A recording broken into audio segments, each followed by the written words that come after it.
ఏ మన పల్లెయ్యే వరకు. అదే ఎప్పుడు? మా నాన్న ఒప్పుకున్నాక. అయితే ఇప్పుడే మీ నాన్నతో మాట్లాడతాను అన్నాడు రామ్. అమ్మో వద్దు, నాకు భయం. భయం అంటే ఎలా? ఒకసారి మీ నాన్న దగ్గర పర్మిషన్ తీసుకుంటే.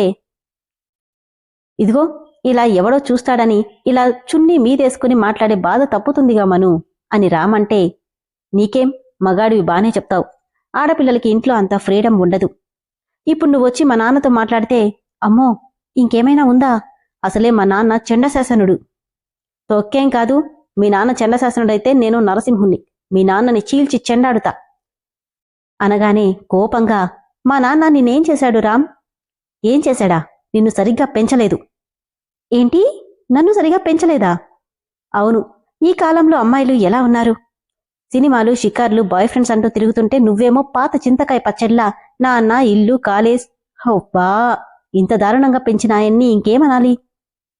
ఆ మాటకి కళ్లల్లో నీళ్లొస్తుంటే బొంగురు గొంతుతో, నువ్వలా మాట్లాడకు రామ్, మా నాన్నని ఏమైనా అంటే నాకేడుపొస్తుంది అంటుండగానే బొటపొట కన్నీళ్లు రాలి పడిపోతున్నాయి. ఓ ఓ ఓ ఓ అంటూ కన్నీళ్లు తుడిచి గుండెలకు హత్తుకున్నాడు రామ్. సారీ సారీ బంగారం, ఇంకెప్పుడు మీ నాన్నని ఏమీ అనను. నువ్విలా ఏడవకు ప్లీజ్ రా, నా బంగారు కదా, నా బుజ్జి కదా అంటూ బుజ్జగిస్తుంటే